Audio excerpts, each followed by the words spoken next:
Good morning, everybody. This is Stacy Turner with our DMOpro Zoom. Hope you had a great weekend. We're excited to talk today about following up. And actually, in the sales world, that's like saying the F word. People say don't use the F word in sales conversations. So, follow up is what that F word is that we're going to want to try to avoid. And this is a continuation of our summer sales skills series and follow up. So, in our kind of business, I think it's interesting as I'm reading this book, and this is the one I was telling you guys a couple weeks ago about. Let me get to wherever the real cover page is, but it's a sales technique book, and it's called NEPQ, a Black Book of Questions, and it's for sales techniques, that sort of thing, and it's talking about powerful science-based questions. You're breaking down sales resistance, you're melting objections, you close deals without being pushy and outdated sales tactics. And it's a guy named Jason something with seventh level. So I just found his ad on Facebook. I thought it was interesting. I'm a sucker for Facebook ads. Thank you. Hi, my name is Stacy. I'm a sucker for Facebook ads. Like I'm terrible. So, but it was interesting, and I was like, okay, I am interested. Like I just like learning, and so if somebody else has learned the experience and they've written a book about it, I'm always like, there's got to have been, there had to have been a lot of research that went into that to the point of getting it to a book. So what did they learn that I can learn from them? So the book was like $27 or something. You get a digital version, and then you get this one. So I was excited when it came in, and I've been reading it, and it is really good. And it reminds me a lot of the sales conversations I've had with my son. And it's just funny because we're in a different type of business. It's just different. I had a friend who her son is in sales, and she said, you should talk to Stacy. She's been doing sales for a long time, and like see if you can glean some wisdom from her. And so he called me. He's young, probably like 20, maybe 21. And he was asking some questions. And I realized we're in a whole different world of sales here. And I forget, he was doing insurance or something like that, that he was selling. And he was asking questions. And I was just like, I don't deal with that. Like that's not part of the business model of network marketing or direct sales. Like it's just different. And like one of those examples would be for like my son Colin or this kid. If you run ads on Facebook and somebody clicks the ad and then Colin gets an alert like, hey, there's this person, they are interested in what your ad had to say. So he's calling them completely cold market, right? Like it's not very often that we have completely cold market calls unless it's a referral from someone. But even then, you have the common connection of whoever referred them to you. So you still have a little bit of warm common ground there. So with those complete cold conversations, that conversation, like the sales, the sale has to be captured in that conversation or not. The chance of following up, like having other conversations, is really slim. So it's most likely a higher ticket item. I mean, Colin's sales package that he has is $5,000. We're not talking $5,000, which is plus we're $80 a month on the trio. I mean, we're at a very different place, but the discovery process is similar, but there has to be there's got to be a lot of pressure within those calls of this is the only chance I'm going to have to talk with them. And if I don't get them to commit on this, the chance of us ever getting back into a conversation is slim to none.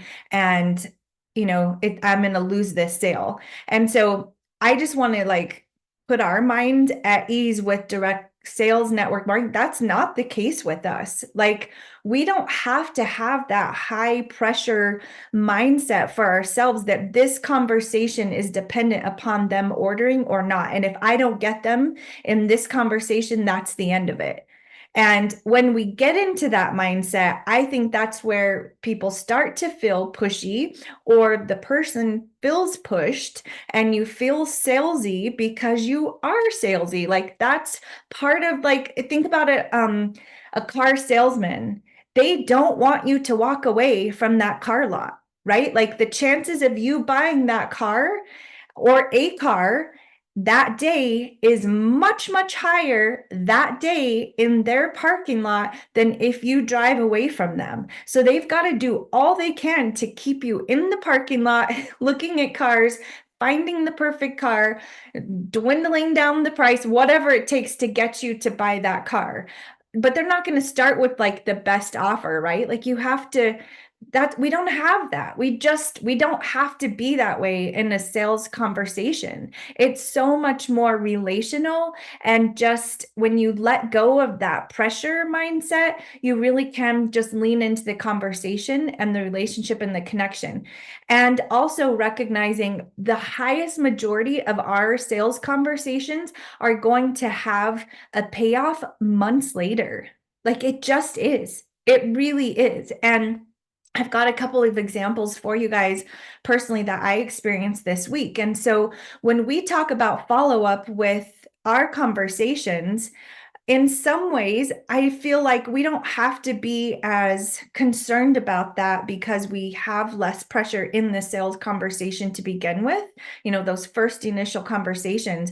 And we say, the fortune is in the follow up because it is a series of exposures. And so, what if we let go of the word follow up and just think of it as another exposure to the person? Like, what's another way that I can like get back into connection with them, back into conversation, continue the conversation, and like relate them or connect them to another exposure, another resource, another event, whatever that looks like, versus even feeling like this follow-up conversation has to result in a sale, to get them to order. So I'm going to give you two examples just this week. One of them was a girl that a friend of mine bought a bed from off of Facebook Marketplace. And she didn't have a truck, but we did. She asked us if we could go pick up the bed. And so we were like, all right, we'll go get it from the storage unit.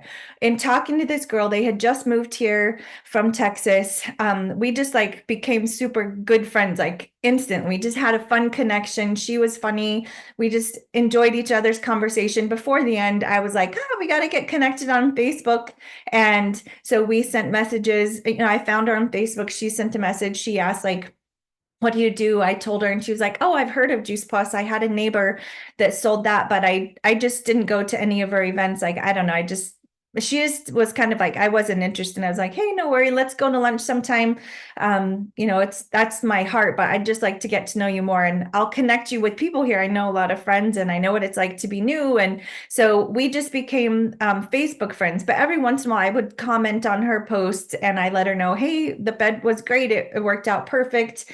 And she came to my last sourdough event. So she saw my post about sourdough. We have never had Juice Plus conversations. I think I invited her to a couple of events, like just trying to get her into the community, but like really no interest. She never even said like, thanks, but I can't come. Like, I really thought there's no interest there with Juice Plus. She wasn't interested before, right? So she comes to the sourdough event and invites two of her friends and brings those two friends with her.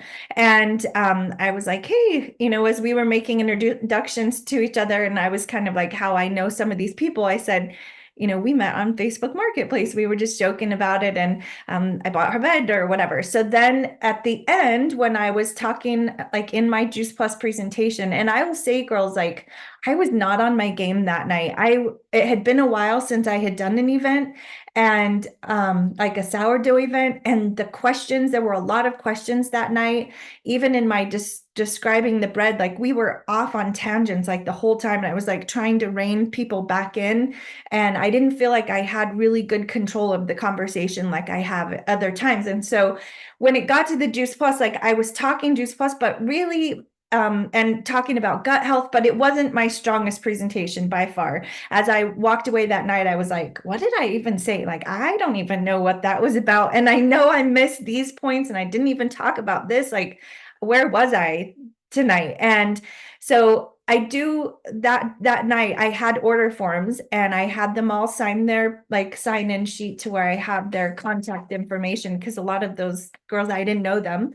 And as I was mentioning Juice Plus, one of the girls, she said, I used to take Juice Plus, and now, I just got off track, but I've just been lazy. I need to get back on track. Remember, I told her, okay, no more being lazy. Here's your order form. And I gave her the order form, and I kind of said a couple of out. And this gal said, can I have one of those too? And I was like, yes, I was not thinking she would want one, right? This is the bed lady. So I gave her one. That was it. No conversation. She didn't have questions, nothing. So I kind of have been in the back of my mind. One, I would love for her to be on my team. I just really enjoyed her personality, and she clearly was willing to invite other people. And she has a network of friends I don't have here. I didn't know those two girls at all that she brought. I've never even seen them, not even on Facebook, nothing. So I was like, I like the connection she has. Like, I think she would do great with this, but I know I can't just jump to that, right? Like, there's a relationship that has to be built in the conversation and whatever. So I happened to see a post that she had about her boys going back to school, and they were like ninth grade and seventh grade. And I just commented, I said, oh my gosh, ninth grade and seventh grade, look how much they've changed even in the time you guys have moved here. And that was it. And she said, yes, I can't believe it. They're really doing well this year. So far, so good. And hey, I have my Juice Plus order form ready. We're ready to give it a try. And I was like, what? And so I knew she had the order form, but I didn't follow up saying, hey, what did you guys decide about Juice Plus? Do you want to order? How can I help you? I just kind of felt like I want to keep the conversation going. I wasn't sure where she was at. And so commenting on a post that she made is a follow-up. Okay. So I don't want you guys to discount just conversations of in life is often a follow-up conversation. And when the interest is there, the timing was right. Like, I don't know what their story is, why now versus another time that they weren't interested before, but they are now, but they are, right? So it was her timing. And so I just said, yeah, for sure. How do you want to do this? Like, I would love to meet and go over the order form with you and just look at your options with you. Or I can send you links. You tell me, what do you have this week? Do you want to do lunch or coffee? And she didn't respond to that. She just said, I think we're going to start out simple. And I was like, okay, I just need to know which link to send you. And she said, okay, my husband and I are both going to do the quad, and we'd want to get both of our boys on it. I wasn't expecting that. If somebody said, I'm going to start out simple, I would probably send them like the trio order or something, right? And she said, I do want to do the shakes and the luminate as well, but I'll probably do those in a couple of, I was like, what? And so then I said, okay, here's the links for the healthy starts, because she didn't say yes to lunch or anything. So I said, here's the links.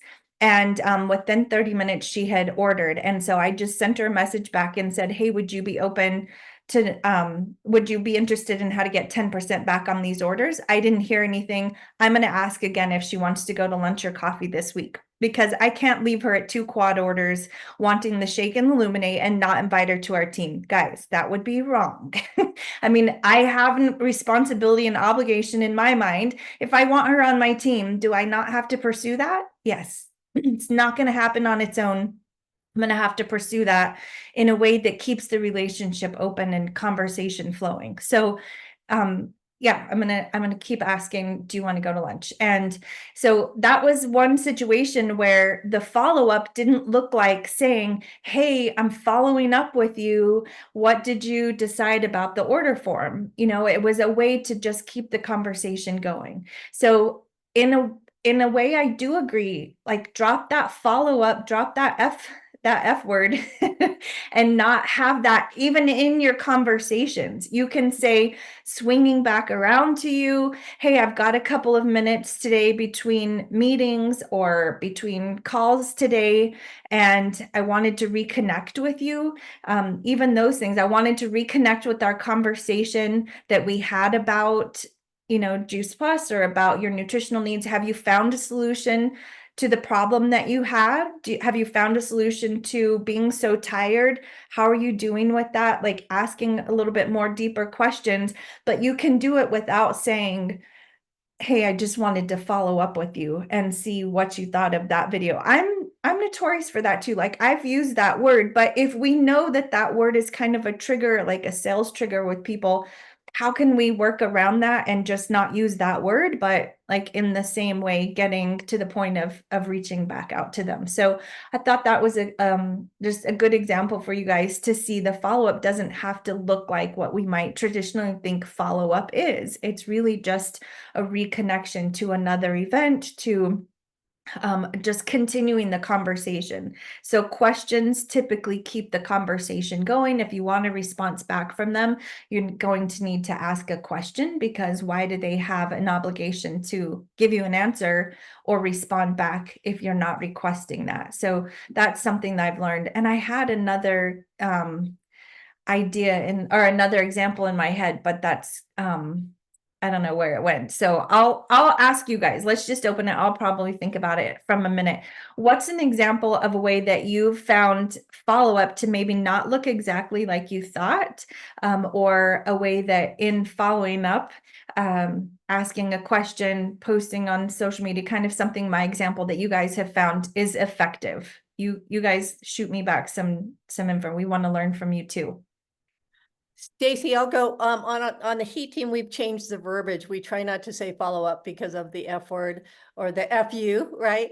But it's that we shine on people, so we get to go back and shine on people or sprinkle on them. And then I was thinking of, I'm totally drawing a blank on the NMD who is the coach's wife, and she always talks about busy lives, and they have 3 boys and an iguana and a dog, and so I love her verbiage on saying, I don't want to feel like I'm stalking you. I've just been really busy, and I just, want to make sure I check in with you, just how things going. And I'm here if you have any questions, type of thing.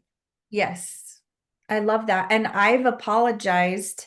That's a really, like, take the ownership of the delay of the conversation. And so I'll just say something like that, Patty, like, oh my gosh, I can't believe, it's been 2 weeks. I feel terrible. We haven't continued this conversation. I totally dropped the ball. Like, even if they were the one that didn't answer, I will still say something like that, because it puts it back on me. It softens the conversation to where they're like, no, I wasn't thinking that at all. I've just been busy.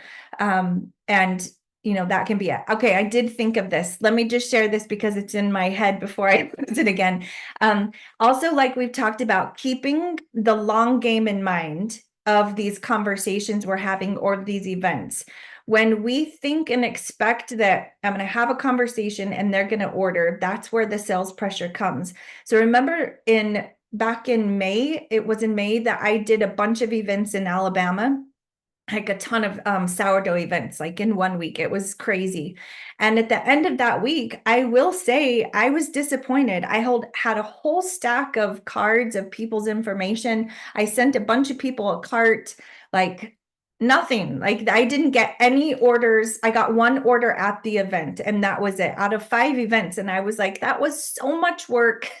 Was that even worth it? Like, seriously, what was that? And I was sort of irritated that, I was asking, did I not do a good job with this or whatever? But a lot of those people, they weren't my contacts, right? They were not warm market to me at all. They didn't have a relationship with me. They didn't know my heart. They haven't seen my posts on Facebook. These were other people's guests. Some of them were people that I knew, but just like nothing. I didn't really get anything.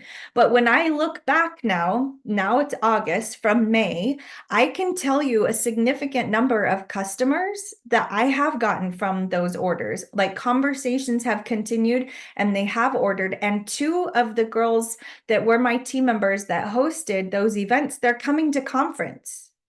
They've never come to conference before, and they're coming to conference now. So I could have made a decision after that week. These don't work. This is so much work. Sourdough doesn't work. I didn't get any orders. I'm out of this. Like, this is ridiculous. That was too much effort. They don't work, and I'm not going to do them anymore. How many times do we give up on something because we have the short insight and not the long-term run in mind? Like, this is a marathon, and the orders are going to come through. The relationships are going to continue. The confidence is going to be built in those team members. they're going to come to events. Like now those two girls are hosting an event.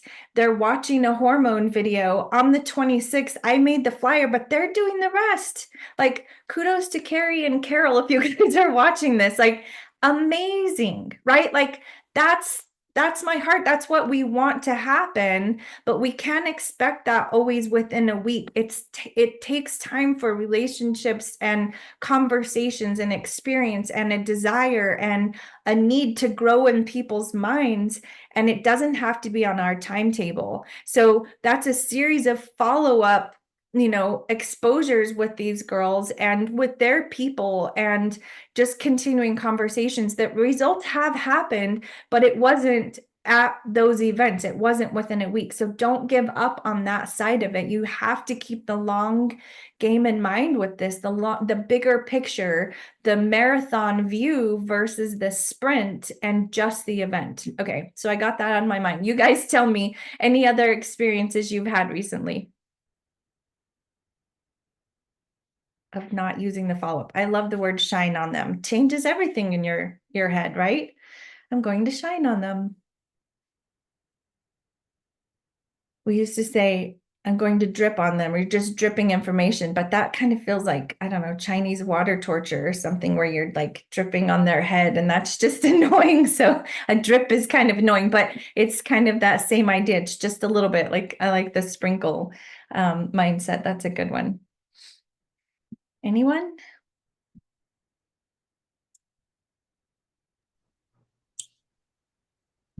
Yes, Vicky, go ahead. Stacy, I was going to say I would share like the sprinkling. I like that idea, but I have learned so much from you and changed my business so much since I started listening to you about developing relationships instead of like starting right out with, what would you like to start with? Or would you like more information? Or did you listen to the DVD? So it's just totally different atmosphere and totally different response. So thank you. So all of your information is so helpful. Good. I'm loving that. I told somebody the last conference when I had a chance to meet some of you again, like at first, maybe when we started doing this, people would say, hey, I'm on your call or whatever. But this time I really got more conversations of what we're learning and applying. It's working and I'm growing my business. And like, that makes my heart happy. One, that I'm not just speaking to air, that you guys are on here, but that when you're applying these, it is effective. And I'm telling you guys, this month, 5 new team members direct to me this month. Like October or August is like the January or February of the year, which I think we discount that because people kind of been sleeping over the summer, school getting started back up. They're interested. I have 5 customers too. It's not just team members, but why would I not be telling these customers about the opportunity to join our business and to join our community? For one, it's still just $10 for the year. And two, they're going to have to, regulate and manage their own orders. I'm not going to have a hand in that anymore with our new Shopify. Like if they're going to have to manage it, why not get paid on it at least for a year? That gives me a year to bring them into the community. And I have another girl coming coming to conference that she is kind of like, I mean, she takes her Juice Plus. She hasn't shared it with anyone else, but she comes to some of the events. At first I said like, hey, come to conference with us. And she was like, no. But then we talked, we just met for coffee. And then I just said, can we revisit this? Are you sure it's a no? Like, is it really a no? Tell me. Like, I feel like we could work, around this and make a way. And I kind of gave her some options, helped her overcome some of those initial objections. And she said, okay, it sounds like fun. I'm coming. And I was like, woohoo, so that like just help people find a way. And our first response is often like, no, I can't. I have to watch. Nobody can watch the kids. I have a dog. Like I have to cut my toenails that weekend. There's just no way I can go. So like you have to overcome that. Let's make a toenail appointment earlier. Like I know it sounds silly, but people's kind of resistance at first might be there. Just you can't hear that. Maybe you've heard like NMDs don't hear a no. It's so true. Like I don't hear a no. I just don't know enough right now to say yes to this. I don't have enough information to give that a confident yes. I don't feel comfortable enough saying, and committing to this, I'm going to need some more help from you to make this commitment, or I need your help to overcome these objections. And if you can hear them but not accept it and then help them over it, that's really where it is, without an argument, right? Like, or dismissing what they said, but keep inviting to conference. I've got 3 girls that are on the fence still. Like, I'm working to help them overcome that, especially if you live close enough to drive, like, make a way. One of my team members was like, my car is small, like we can only fit so many. And I was like, all right, then you're using my car, drive mine. Like, we're going to make this happen. Like, I don't need it. I'm flying in. You guys want to drive? Like, use my big 8-passenger vehicle that I drive around by myself because the kids aren't here anymore. Like, somebody should use that. So, like, help people find a way, pay for people's hotel rooms, like whatever it takes, because getting people to conference moves mountains. There will be things said there that you can't say because it's not what they need to hear from you. They need to hear it from somebody else. That third-party validation all weekend, from the conversations at dinner with another team member to standing in line buying promotional materials where you ask them, so what's your story? And they tell you. And I mean, just trusting the whole community with your people, it's a beautiful thing. Like, this community can be trusted.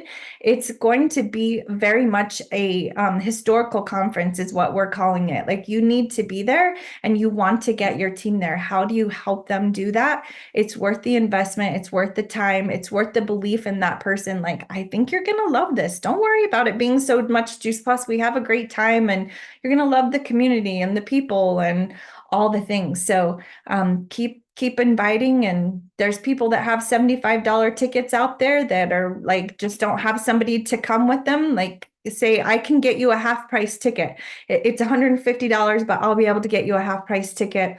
I'll pay for the ticket.